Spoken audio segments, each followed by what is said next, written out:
Hello दोस्तों, नमस्कार। मैं Manoj Kumar Bhaskar knowledge career academy में आपका हार्दिक स्वागत करता हूं। दोस्तों, नॉलेज कैरियर एकेडमी पे आर ओ के लिए करंट अफेयर की क्लासेस चल रही थी। चूँकि आर ओ की जो वैकेंसीज वो अक्टूबर मंथ में आने का है, तो इसके बाद में प्री एग्ज़ाम का जो चांसेस बन रहा है वो दिसंबर या जनवरी में बन रहा है। तो कुछ ऐसे टॉपिक हैं जो दोबारा आर ओ प्री से पहले नहीं आएंगे, या जनवरी में होता है या दिसंबर में होता है। तो ऐसे टॉपिक को हमने लिया है जो दिसंबर या जनवरी से पहले नहीं आएंगे, ये आर ओ के बाद आ सकते हैं। तो ऐसे टॉपिक को हम रिवाइज के लिए रखे हैं। वैसे खास टॉपिक जो जनवरी के बाद आएंगे, जैसे कोई सम्मेलन हो गया। हालांकि कॉप लिया हमने, ये सितंबर में होगा तो उसको एक बार रिवाइज कर देंगे, लेकिन इम्पोर्टेंट था, हमने कहा दोबारा रिवाइज कर देंगे। तो देखते हैं COP27 सम्मेलन आयोजन शर्म अल शेख मिस्र में हुआ था। ये सितंबर 2022 में हुआ था। फिर 9-10 सितंबर के बाद में है, ये सितंबर मंथ में है ये। तो इसको दोबारा रिवाइज करा देंगे, लेकिन हमने सोचा इसके बारे में थोड़ा सा पढ़ते चलेंगे तो सही रहेगा। महत्वपूर्ण तथ्य क्या था? अनुकूलन कोष में कुल $230 मिलियन से अधिक के योग का नया संकल्प लिया गया। अनुकूलन कोष मतलब लॉस एंड डैमेज के बारे की बात कर रहा है। जो छोटे देश हैं उनमें जो नुकसान हो रहा है जलवायु परिवर्तन के कारण, तो उनके मतलब रिहेबिलिटेशन के लिए, उनके बचाव के लिए, उनकी सुविधाओं के लिए इस कोष का जो है अरेंज किया गया है। देखते हैं आगे। जलवायु परिवर्तन से प्रभावित विकासशील एवं अल्प विकसित देशों के लॉस एंड डैमेज फंड, ये देखिए, के तहत वित्त पोषण प्रदान करने पर सहमति व्यक्त की गई है। मतलब बड़े देशों ने जिन्होंने कार्बन उत्सर्जन किया अधिक, और आज जलवायु परिवर्तन उसी कार्बन उत्सर्जन का एक बहुत बड़ा नेगेटिव एस्पेक्ट है। उससे बचने के लिए जो द्वीपीय देश हैं उनको लॉस एंड डैमेज फंड के तहत उन्हें कह सकते हैं कि एक जो कंपनसेशन के रूप में इसको रिवाइज किया गया है।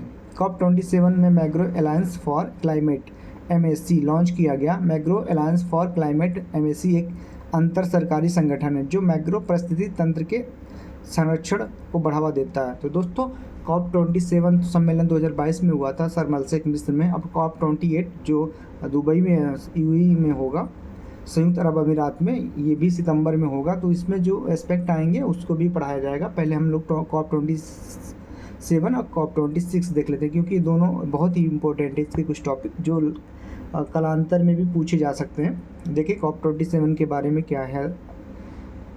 भारत 4 नवंबर 2022 को COP27 में अपनी दीर्घ अवधि कम उत्सर्जन विकसित रणनीति प्रस्तुत की, जिनके निम्न विशेषताएं हैं। भारत राष्ट्रीय हरित हाइड्रोजन नीति के उद्देश्यों को शामिल करेगा। वर्ष 2032 तक परमाणु क्षमता में 3 गुना वृद्धि करेगा।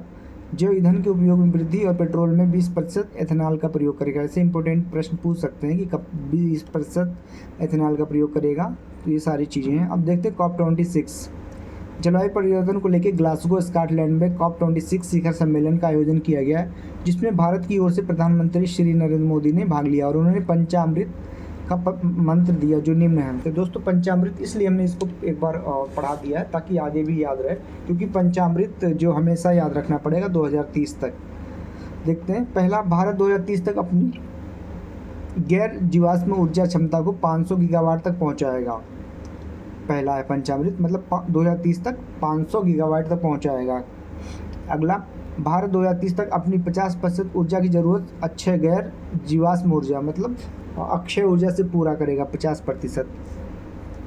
अगला, भारत अब से लेकर 2030 तक के कुल अनुमानित कार्बन उत्सर्जन 1 बिलियन अरब टन की कमी करेगा, मतलब कार्बन में कटौती करेगा 2030 तक। चौथा, 2030 तक भारत अपनी अर्थव्यवस्था की कार्बन तीव्रता को 45% से भी कम करेगा 2005 के स्तर से। पाँचवा, वर्ष 2070 तक भारत नेट जीरो का लक्ष्य हासिल किया है, जो सभी देशों ने किया था। ऑस्ट्रेलिया वगैरह ने तो 2050 तक रखा है, कुछ 2060 तक रखे हैं। ऐसे कर करके भारत ने 2070 तक रखा है। अब अगला देखें। 17वीं भारतीय वन रिपोर्ट 2021, चूँकि 2 वर्ष में आता, 2021 में रिपोर्ट आया था। 2023-22 में भी नहीं, 23 लास्ट में आ सकता है ये रिपोर्ट, चूँकि ये आर ओ के एग्ज़ाम के ठीक समय उसी समय आएगा, दिसंबर या फिर जनवरी 2024 में। तो उस समय एग्ज़ाम होगा लगा, तो शायद वो ना पूछे, अगर 1 महीने का अंतर होगा या 20 दिन का अंतर होगा तो पूछ सकता है, अदरवाइज उस समय एग्ज़ाम लगा होगा 10-15 दिन पहले रिपोर्ट आएगा या उसी समय आएगा तो इसके बारे में 21 के बारे में पूछेगा, फिर वो 23 के बारे में नहीं पूछेगा। अगर पूछेगा भी, मतलब अगर पहली रिपोर्ट आ गई तो मैं इसके बारे में भी पढ़ा दूंगा, लेकिन फिर भी ये 17वां वन रिपोर्ट पढ़ना ज़रूरी है क्योंकि एग्ज़ाम के आसपास होगा तो यही पूछेगा। देखते हैं भारत वन स्थिति रिपोर्ट ISFR भारत सरकार के पर्यावरण, वन और जलवायु परिवर्तन मंत्रालय के तहत भारतीय वन सर्वेक्षण द्वारा प्रतिवर्ष 2 वर्षों पर प्रकाशित किया जाता है। ये देखिए, ये भी इम्पोर्टेंट है याद रखना कि 2 वर्ष में होता। सर्वप्रथम में 1987 में प्रकाशित किया गया था, ये भी इम्पोर्टेंट है। 21 रिपोर्ट इस श्रृंखला की 17वीं रिपोर्ट है जिसके लिए दूर संवेदी उपग्रह रिसोर्ट SAT-2 से प्राप्त आंकड़ों का प्रयोग किया गया था। ये दूर संवेदी वाला भी याद करना पड़ेगा हमें, और ये भी याद करना। 3 चीज़ें इसमें स्टैटिक याद करनी पड़ेगी। फिर देखिए, राष्ट्रीय वन नीति 1988 में लक्ष्य रखा कि देश के कुल भूभाग का 33% भाग वन होना चाहिए, तो ये भी इम्पोर्टेंट है। अगला देखें, भारत में वन आवरण। भारत वन रिपोर्ट 2021 के अनुसार भारत का वन आवरण 7,13,789 वर्ग किलोमीटर है, जो कुल भौगोलिक क्षेत्रफल का 21.71 है। ये बहुत इंपॉर्टेंट है, 21.71। अब देखिए यहाँ पे क्या कह रहा है, भारत का वन आवरण। अब इसमें वृक्षा आवरण जुड़ेगा, फिर देखिए कैसे होता है। 2019 के रिपोर्ट की तुलना में भारत में वन आवरण 1,540 वर्ग किमी की वृद्धि दर्ज की है, जो पिछली रिपोर्ट से 0.22 अधिक है। अगला देखिए, भारत में वृक्षा आवरण। इस रिपोर्ट के अनुसार भारत में कुल वृक्षा आवरण 95,748 वर्ग किलोमीटर है, जो कुल भौगोलिक क्षेत्रफल का 2.91 है।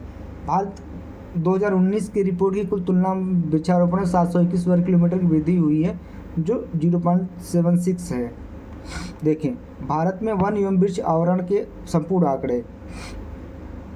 वन आवरण, जो वन आवरण है 7,13,789 और ये 21.71 है, और वृद्धि कितना हुआ 1,540 वर्ग किलोमीटर। अब वृक्ष आवरण 95,778 वर्ग किलोमीटर, प्रतिशत में कितना 2.91, और वृद्धि 721 वर्ग किलोमीटर। अभी देखिए, कुल जो पूछता है, केवल देखिए एग्जाम में 2 चीज़ें पूछी जाती हैं, या तो वन आवरण पूछेगा या तो कुल पूछेगा। तो वन आवरण और पूछेगा तो हमको 21.71 करना है, और कुल पूछेगा वन आवरण और वृक्षारोपण दोनों, वृक्षावरण भी, तो हमें 24.62 करना। तो इन दोनों का डिफरेंस समझें। अब इसमें देख लें, क्षेत्रफल के अनुसार सर्वाधिक वन आवरण वाले राज्य मध्य प्रदेश सबसे अधिक है, अरुणाचल प्रदेश दूसरे नंबर पे, छत्तीसगढ़ तीसरे नंबर पे। और क्षेत्रफल के अनुसार सबसे कम वन वाले आवरण वाले राज्य हरियाणा 1603, पंजाब 1847, गोवा 2244। हालांकि ये क्षेत्रफल में गोवा में कम है, लेकिन ये देखा जाए तो ये ओवरऑल काफ़ी परसेंटेज में है, क्योंकि गोवा का क्षेत्रफल ही बहुत कम है। हरियाणा का 44,000 वर्ग किलोमीटर, पंजाब का लगभग 55,000 या 52,000 वर्ग किलोमीटर है, गोवा का तो बहुत कम है, 44,000 वर्ग किलोमीटर है। तो कह सकते हैं कि इसका वर्ग किलोमीटर के हिसाब से ज़्यादा है, लेकिन ये टोटल में कम है। अगला देखें, सर्वाधिक वन आवरण में वृद्धि करने वाले राज्य। आंध्र प्रदेश 647 वर्ग किलोमीटर, तेलंगाना 632 वर्ग किलोमीटर, उड़ीसा 537 वर्ग किलोमीटर। सर्वाधिक वन आवरण में नुकसान करने वाले राज्य। अरुणाचल प्रदेश 257, मणिपुर 249 और नागालैंड 235 वर्ग किलोमीटर। अब देखिए पद्म पुरस्कार। चूँकि पद्म पुरस्कार अब जनवरी में मिलेगा, तो हम देखते हैं इसके बारे में। इसमें 2 चीज़ें बहुत इंपॉर्टेंट होती है कि टोटल पद्म पुरस्कार कब शुरुआत की गई थी 1954 में। तो इसमें कुल 106 पद्म पुरस्कार मिले, जिसमें से 6 पद्म विभूषण 6, पद्म भूषण 9 और पद्म श्री 91। ये तीनों का आंकड़ा याद होना चाहिए। फिर इसमें मैक्सिमम पूछता है पद्म विभूषण के बारे में पूछता है, ये तो एक एक रटा होना चाहिए। देखते हैं पद्म विभूषण के बारे में। श्री बालकृष्ण दोषी मरणोपरांत, ये याद रखें, मरणोपरांत है कि अब जीवित में उन्हें मिला है। ये किस क्षेत्र से थे? अन्य वास्तुकला, गुजरात से ताल्लुक़ रखते हैं ये। श्री जाकिर हुसैन कला, और ये कहाँ से थे? महाराष्ट्र से। श्री SM कृष्णा लोक कार्य से कर्नाटक से थे। फिर श्री दिलीप लनाविस, ये चिकित्सा संबंधित थे, पश्चिम बंगाल से, इनको भी मरणोपरांत दिया गया है। श्री निवास वर्धन विज्ञान और इंजीनियरिंग US से। छठे थे श्री मुलायम सिंह यादव, इनको भी मरणोपरांत दिया गया लोक कार्य के लिए, हमारे सीएम रह चुके हैं उत्तर प्रदेश के। तो ये उत्तर प्रदेश से संबंधित है। अब इसमें दो चीज़ें देखिए बहुत गौर से, एक तो 3 लोग को मरणोपरांत मिला है, एक जो है विदेशी हैं, ये भी इम्पोर्टेंट है कि श्री श्रीनिवासन वर्धन, ये विज्ञान इंजीनियरिंग संबंधित और यूएसए से बिलोंग करते हैं। तो ये इनको एक एक याद करना पड़ेगा, रटना पड़ेगा। अब देखते हैं पद्म भूषण 9 लोगों को दिया गया है। श्री एसआई भरप्पा साहित्य और शिक्षा कर्नाटक से, श्री कपिल कपूर साहित्य और शिक्षा दिल्ली से, श्री कुमार मंगलम बिरला वाणिज्य व्यापार महाराष्ट्र से, श्री दीपक धर विज्ञान और इंजीनियरिंग महाराष्ट्र से, श्री वाणी जयराम कला तमिलनाडु से, और श्री सुमन कल्याणपुर, ये तो आपको पता है सिंगर हैं ये, श्री सुमन कल्याणपुर कला महाराष्ट्र से, श्री स्वामी चिन्नाथ जियर अन्य आध्यात्मिक तेलंगाना से, श्री कमलेश डी पटेल अन्य आध्यात्मिक तेलंगाना से, श्री सुधा मूर्ति समाज सेवा कर्नाटक से। तो कुछ इसमें जो पद्मश्री पुरस्कार कुल 91 व्यक्तियों को दिया गया, जिसमें से कुछ प्रमुख पद्मश्री सम्मानित व्यक्तियों का निम्नलिखित हैं। आनंद कुमार साहित्य एवं शिक्षा बिहार से, साहित्य एवं शिक्षा, आप समझ सकते हैं आनंद कुमार वही हैं जो सुपर 30 चलाते हैं। कपिल देव प्रसाद कला बिहार से, सुभद्रा देवी कला बिहार से, रवीना टंडन कला महाराष्ट्र से, उमा शंकर पांडे सामाजिक कार्य उत्तर प्रदेश से, हीराबाई लोधी होना चाहिए पता नहीं, सामाजिक कार्य गुजरात से, एम.एस. किरवानी कला आंध्र प्रदेश से, राकेश राधेश्याम झुंझुनवाला व्यापार एवं उद्योग महाराष्ट्र से, जोधाबाई बैगा कला मध्य प्रदेश से, डॉक्टर सुकमा आचार्य आध्यात्मिक हरियाणा से। तो हमें उत्तर प्रदेश का अगर हम एग्ज़ाम दे रहे हैं तो हमें इनका तो नाम याद ही होना चाहिए आपको। उमा शंकर पांडे सामाजिक कार्य उत्तर प्रदेश से, या जो 91 लोग हैं उनमें से हमको देखना पड़ेगा कितने लोग उत्तर प्रदेश से हैं, क्योंकि हम उत्तर प्रदेश का एग्ज़ाम देंगे तो ये ज़रूरी है। तो दोस्तों ये था हमारा छोटा सा प्रयास कि हमें वो पढ़ना है जो इम्पोर्टेंट है, जो हमारे आर.ओ. प्री से पहले ये दोबारा इवेंट नहीं होने वाला है, उनको हम पढ़ेंगे। इस पर 99% है कि जो इसमें हम पढ़ाएंगे उसमें से इवेंट एग्ज़ाम से अगर जनवरी तक भी हो रहा तो जैसे कॉप तो आ जाएगा, कॉप 28 तो आ जाएगा, लेकिन बाकी चीज़ें अब दोबारा शायद ना आएँ तो 2-4 दिन आगे पीछे आएंगे तो एग्ज़ाम में नहीं पूछा जाएगा। तो दोस्तों अगर आपको कंटेंट अच्छा लगे तो लाइक सब्सक्राइब और शेयर भी करें और ज़रूरतमंदों तक पहुँचाएँ। धन्यवाद दोस्तों।